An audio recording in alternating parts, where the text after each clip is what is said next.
ಗಾಯತ್ರಿಗೆ ಈಗ ಇಡೀ ಮನೆಯ ಮುಂದೆ ತಲೆ ಎತ್ತಲು ಸಾಧ್ಯವಾಗಲಿಲ್ಲ.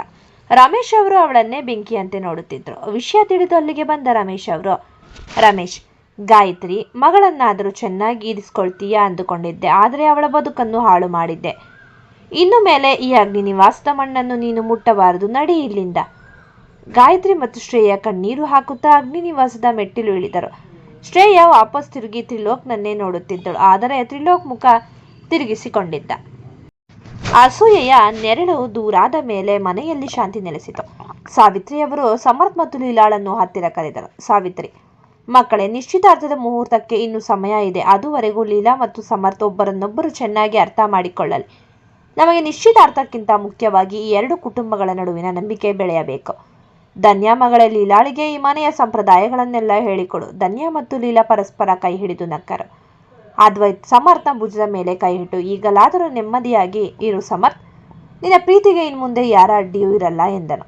ರಮೇಶ್ ಅವರ ಮನೆಯ ಒಂದು ಮೂಲೆಯಲ್ಲಿ ಶ್ರೇಯ ಮೌನವಾಗಿ ಕುಳಿತಿದ್ದಳು. ಗಾಯತ್ರಿ ಈಗಲೂ ಅವಳಿಗೆ ಕುತಂತ್ರದ ಪಾಠ ಹೇಳಲು ಬರುತ್ತಿದ್ದಳು.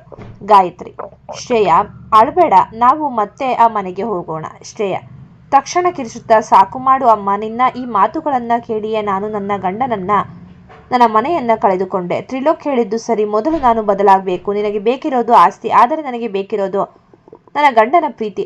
ಇನ್ಮೇಲೆ ನನಗೆ ನಿನ್ನ ಯಾವ ಪ್ಲಾನ್ ಕೂಡ ಬೇಡ. ಶ್ರೇಯ ಈಗ ಮೊದಲ ಬಾರಿಗೆ ತನ್ನ ತಾಯಿಯನ್ನೇ ಎದುರಿಸುತ್ತಿದ್ದಳು. ಅವಳಲ್ಲಿ ಪಶ್ಚಾತ್ತಾಪದ ಸಣ್ಣ ಕಿಡಿ ಮೂಡಿತ್ತು. ಈ ಕಿಡಿ ಅವಳನ್ನ ಅಗ್ನಿ ನಿವಾಸಕ್ಕೆ ವಾಪಸ್ಸು ಕರೆಸುತ್ತಾ ಅಥವಾ ಗಾಯತ್ರಿ ಮತ್ತೆ ಅವಳನ್ನ ಹಾದಿ ತಪ್ಪಿಸುತ್ತಾ? ಅಗ್ನಿ ನಿವಾಸದಲ್ಲಿ ಈಗ ಗಾಳಿ ತಿಳಿಯಾಗಿದೆ. ಶ್ರೇಯ ಮತ್ತು ಗಾಯತ್ರಿಯ ನಿರ್ಗಮನದ ನಂತರ ಮನೆಯಲ್ಲಿದ್ದ ಭಾರವಾದ ವಾತಾವರಣ ದೂರವಾಗಿತ್ತು. ರಮೇಶ್ ಅವರ ಮನೆಯಲ್ಲಿ ಶ್ರೇಯ ಈಗ ಬದಲಾದ ಮನುಷ್ಯಳಂತೆ ಕಾಣುತ್ತಿದ್ಲು.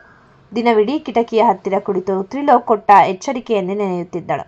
ಗಾಯತ್ರಿ, ಶ್ರೇಯ ಎದ್ದೇಳು, ಹೀಗೆ ಮೂಲೆಯಲ್ಲಿ ಕುಳಿತರೆ ಏನೂ ಸಿಗಲ್ಲ. ನಾವಿಬ್ಬರೂ ಸೇರಿ ಕಾನೂನಿನ ಮೂಲಕ ಆಸ್ತಿ ಕೇಳೋಣ. ರಮೇಶ್ ಕೂಡ ನಮಗೆ ಸಹಾಯ ಮಾಡ್ತಿಲ್ಲ, ನಾವೇ ಏನಾದರೂ ಮಾಡಬೇಕು. ಶ್ರೇಯ ಖಡಕ್ಕಾಗಿ, ಅಮ್ಮ, ನಿನಗೆ ಆಸ್ತಿ ಬಿಟ್ಟು ಬೇರೇನು ಕಾಣಲ್ವಾ? ನಾನೀಗ ತ್ರಿಲೋಕ್ ಕೊಟ್ಟ ಮಾತಿನ ಬಗ್ಗೆ ಯೋಚನೆ ಮಾಡ್ತಿದ್ದೀನಿ. ನಾನು ಆ ಮನೆಗೆ ಹೋಗ್ಬೇಕಾದ್ರೆ ಆಸ್ತಿ ಪತ್ರದ ಜೊತೆಯಲ್ಲ, ಬದಲಾದ ಗುಣದ ಜೊತೆ ಹೋಗ್ಬೇಕು. ಪ್ಲೀಸ್, ನನ್ನನ್ನು ನೆಮ್ಮದಿಯಾಗಿ ಇರೋಕೆ ಬಿಡು. ಗಾಯತ್ರಿಗೆ ತನ್ನ ಮಗಳೇ ತನ್ನ ವಿರುದ್ಧ ತಿರುಗಿ ಬಿದ್ದಿದ್ದು ಅರಗಿಸಿಕೊಳ್ಳಲು ಸಾಧ್ಯವಾಗಲಿಲ್ಲ. ಅವಳು ಒಳಗೊಳಗೆ ಮತ್ತೊಂದು ಕುತಂತ್ರಕ್ಕೆ ಸಂಚು ಹೂಡುತ್ತಿದ್ದಳು. ಇತ್ತ ಅಗ್ನಿ ನಿವಾಸದಲ್ಲಿ ಮದುವೆಯ ಮುಹೂರ್ತ ನಿಶ್ಚಯವಾಗುವ ಮುನ್ನ ಸಮರ್ಥ್ ಮತ್ತು ಲೀಲಾ ಒಬ್ಬರನ್ನೊಬ್ಬರು ಅರ್ಥ ಮಾಡಿಕೊಳ್ಳಲು ಸಮಯ ಕಳೆಯುತ್ತಿದ್ದರು. ಧನ್ಯಾ ಇವರಿಬ್ಬರಿಗೂ ಸಹಾಯ ಮಾಡುತ್ತಿದ್ದಳು. ಸಂಜೆ ವೇಳೆ ತೋಟದಲ್ಲಿ ಸಮರ್ಥ್ ಮತ್ತು ಲೀಲಾ ಮಾತನಾಡುತ್ತಾ ಕುಳಿತಿದ್ದರು.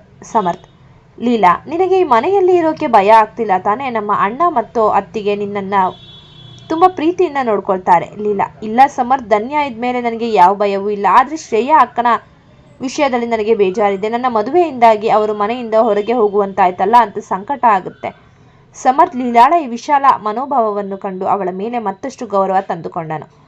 ಮನೆಯ ಜವಾಬ್ದಾರಿಗಳ ನಡುವೆ ಅದ್ವೈತ್ ಮತ್ತು ಧನ್ಯಾ ತಮ್ಮದೇ ಆದ ಪುಟ್ಟ ಪ್ರಪಂಚದಲ್ಲಿ ಸುಖವಾಗಿದ್ದರು. ಅದ್ವೈತನ ಆಫೀಸ್ ಕೆಲಸ ಮುಗಿಸಿ ಬಂದಾಗ ಧನ್ಯಾ ಅವನಿಗಾಗಿ ಕಾಯುತ್ತಿದ್ದಳು.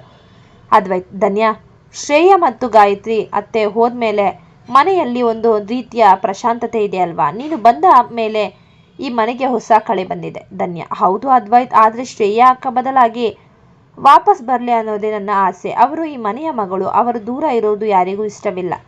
ಒಂದು ರಾತ್ರಿ ರಮೇಶ್ ಅವರು ಶ್ರೇಯಳ ಹತ್ತಿರ ಬಂದು ಮೃದುವಾಗಿ ಮಾತನಾಡಿದರು. ರಮೇಶ್, ಶ್ರೇಯ, ನಿನ್ನ ಕಣ್ಣಲ್ಲಿ ಈಗ ನನಗೆ ಮೊದಲಿನ ಅಹಂಕಾರ ಕಾಣ್ತಿಲ್ಲ. ನೀನು ನಿಜವಾಗಿಯೂ ಬದಲಾಗಬೇಕು ಅಂದುಕೊಂಡಿದ್ರೆ ನಾನು ನಿನಗೆ ಸಹಾಯ ಮಾಡ್ತೀನಿ. ಆದರೆ ನೆನಪಿರಲಿ, ಆಸ್ತಿಗಾಗಿ ಹಠ ಹಿಡಿದೆ ತ್ರಿಲೋಕ್ ನಿನ್ನನ್ನು ಯಾವತ್ತೂ ಒಪ್ಪಲ್ಲ. ಶ್ರೇಯ ರಮೇಶ್ ಅವರ ಕೈ ಹಿಡಿದು ಅತ್ತಳು. ಅವಳು ನಿಜವಾಗಿಯೂ ಅಗ್ನಿನಿವಾಸದ ಸೊಸೆಯಾಗಿ ವಾಪಸ್ ಹೋಗಲು ಬಯಸುತ್ತಿದ್ದಳು.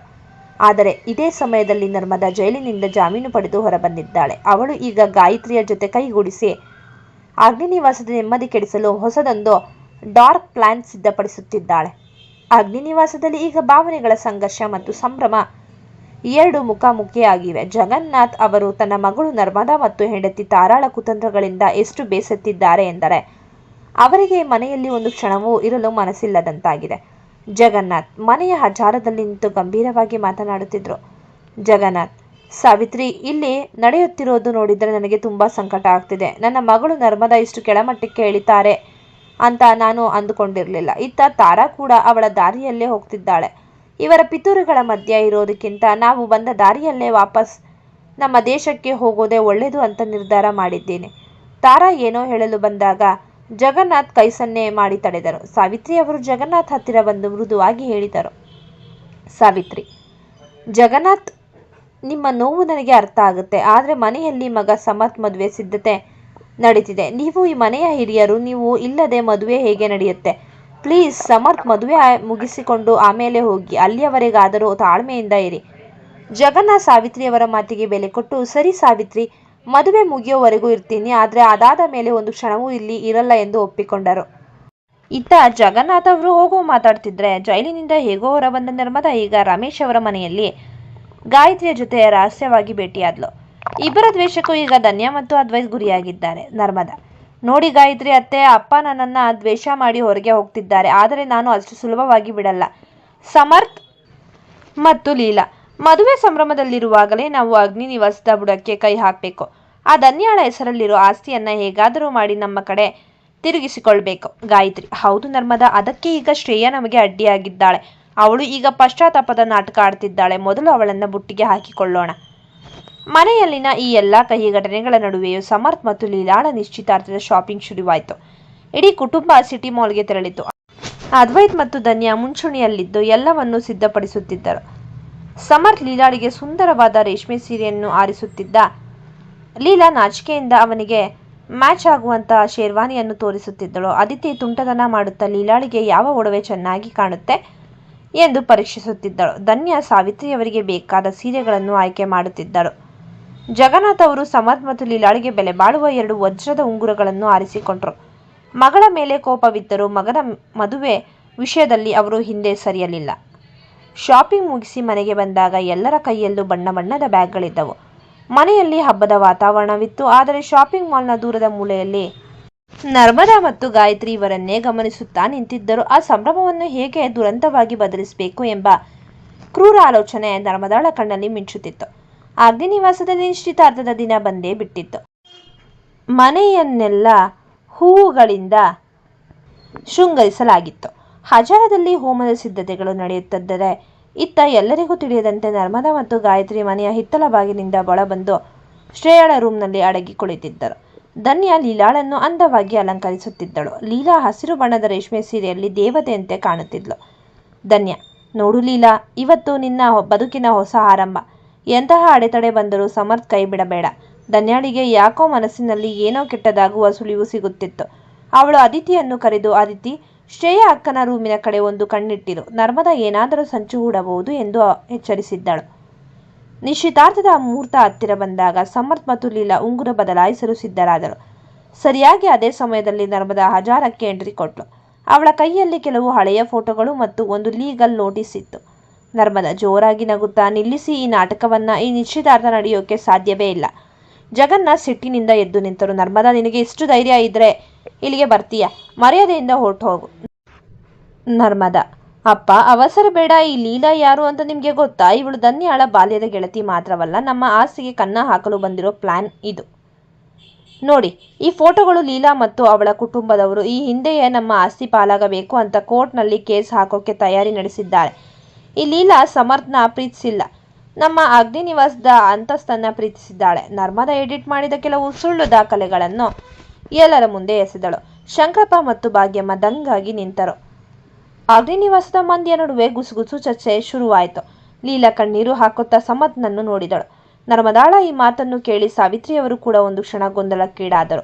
ಆದರೆ ಧನ್ಯಾ ಸುಮ್ಮನಿರಲಿಲ್ಲ. ಅವಳು ನರ್ಮದಾಳ ಹತ್ತಿರ ಹೋಗಿ ಅವಳ ಕೈಯಲ್ಲಿದ್ದ ಲೀಗಲ್ ನೋಟಿಸ್ ಕಿತ್ತುಕೊಂಡಳು. ಧನ್ಯಾ, ನರ್ಮದಾ, ನಿನ್ನ ಸುಳ್ಳಿನ ಸರಮಾಲೆಗೆ ಇವತ್ತು ಅಂತ್ಯ ಹಾಡ್ತೀನಿ. ಈ ನೋಟಿಸ್ ಮೇಲೆ ಇರೋ ಸಹಿ ಲೀಲಾಳ ತಂದೆಯದ್ದಲ್ಲ, ಇದು ನಿನ್ನ ಗೆಳೆಯನ ಸಹಿ ಅನ್ನೋದು ನನಗೆ ಗೊತ್ತು. ಇನ್ನು ಈ ಫೋಟೋಗಳು, ಅದಿತಿ, ಆ ವಿಡಿಯೋ ಪ್ಲೇ ಮಾಡು. ಅದಿತಿ ತನ್ನ ಫೋನ್ನಲ್ಲಿ ರೆಕಾರ್ಡ್ ಮಾಡಿದ್ದ ವಿಡಿಯೋವನ್ನು ದೊಡ್ಡ ಟಿವಿಗೆ ಕನೆಕ್ಟ್ ಮಾಡಿದಳು.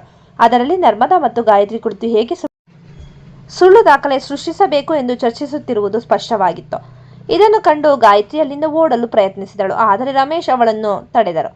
ಹೀಗೆ ಆಗುತ್ತೆ ಅಂತ ಗೊತ್ತಿದ್ದದನ್ನ ಅದ್ವೈತ್ ಕಡೆಯವರನ್ನು ಅವರ ಹಿಂದೆ ಬಿಟ್ಟಿದ್ದಳು.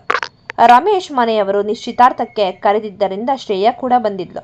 ಇದೇ ಸಮಯದಲ್ಲಿ ಶ್ರೇಯಾ ರೂಮಿನಿಂದ ಹೊರ ಬಂದಳು. ಎಲ್ಲರೂ ಅವಳು ನರ್ಮದಾಳ ಪರ ಮಾತಾಡ್ತಾಳೆ ಅಂದುಕೊಂಡಿದ್ದರು. ಆದರೆ ಶ್ರೇಯಾ ಹೋಗಿ ನರ್ಮದಾಳ ಕೆನ್ನೆಗೆ ಒಂದು ಬಿಗಿಯಾದ ಏಟು ನೀಡಿದಳು. ಶ್ರೇಯಾ, ಸಾಕು ಮಾಡು ನರ್ಮದಾ, ನಿನ್ನ ಜೊತೆ ಸೇರಿ ನಾನು ಮಾಡಿರೋ ತಪ್ಪುಗಳು ಸಾಕು. ಈ ಲೀಲಾ ನಿಷ್ಕಲ್ಮಶವಾದ ಹುಡುಗಿ. ಇವತ್ತು ಸಮರ್ಥ್ ಮದುವೆ ಹಾಳು ಮಾಡೋಕೆ ನಾನು ಬಿಡಲ್ಲ. ತ್ರಿಲೋಕ್ ಇವಳನ್ನ ಈಗಲೇ ಆಚೆ ಹಾಕಿ. ತ್ರಿಲೋಕ್ ಮತ್ತು ಅದ್ವೈತ್ ಸೇರಿ ನರ್ಮದಾಳನ್ನು ಮನೆಯಿಂದ ಹೊರದಬ್ಬಿದರು.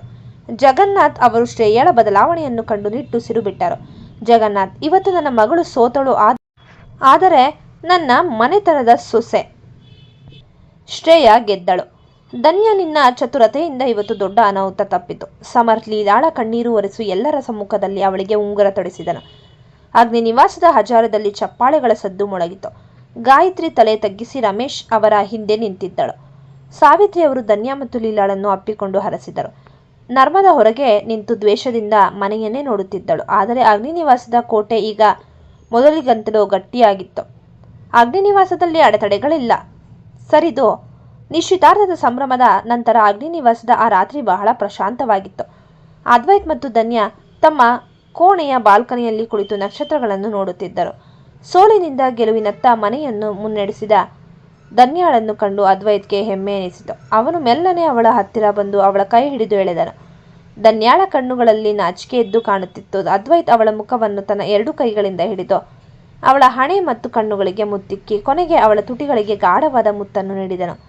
ಆ ಕ್ಷಣದಲ್ಲಿ ಇಡೀ ಪ್ರಪಂಚವೇ ಸ್ತಬ್ಧವಂತೆ ಭಾಸವಾಯಿತು. ಅದ್ವೈತ್, ಧನ್ಯಾಳಿಗಾಗಿ ಬರೆದ ಸುಂದರ ಕವಿತೆ.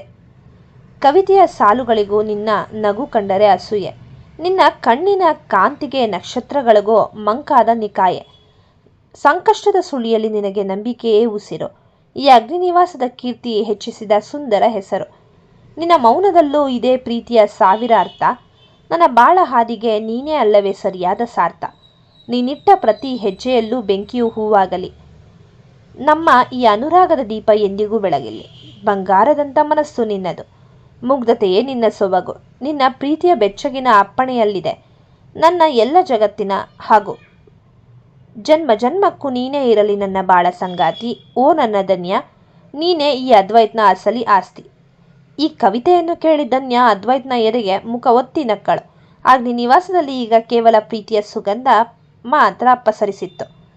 ಅಗ್ನಿನಿವಾಸದ ರಾತ್ರಿ ಮೌನವಾಗಿದ್ದರೂ ಅದ್ವೈತ್ ಮತ್ತು ಧನ್ಯಾಳ ಮನಸ್ಸಿನಲ್ಲಿ ಪ್ರೀತಿಯ ಅಲೆಗಳು ಅಪ್ಪಳಿಸಿದ್ದವು.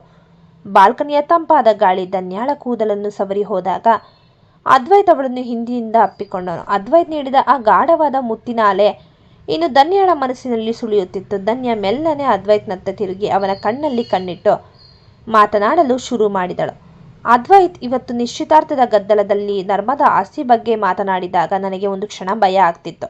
ಆದರೆ ನೀವು ನನ್ನ ಮೇಲೆ ಇಟ್ಟಿರೋ ಆ ಅಚಲವಾದ ನಂಬಿಕೆ ಇದೆಯಲ್ಲ, ಅದು ನನಗೆ ಜಗತ್ತನ್ನೇ ಎದುರಿಸೋ ಶಕ್ತಿ ಕೊಡುತ್ತೆ. ನನಗೆ ಕೋಟೆ ಆಸ್ತಿ ಬೇಡ ಅದ್ವೈತ್. ನಿಮ್ಮ ಈ ಪ್ರೀತಿಯ ಅಪ್ಪುಗೆಯಲ್ಲೇ ನನಗೆ ಸ್ವರ್ಗದ ಸುಖ ಇದೆ.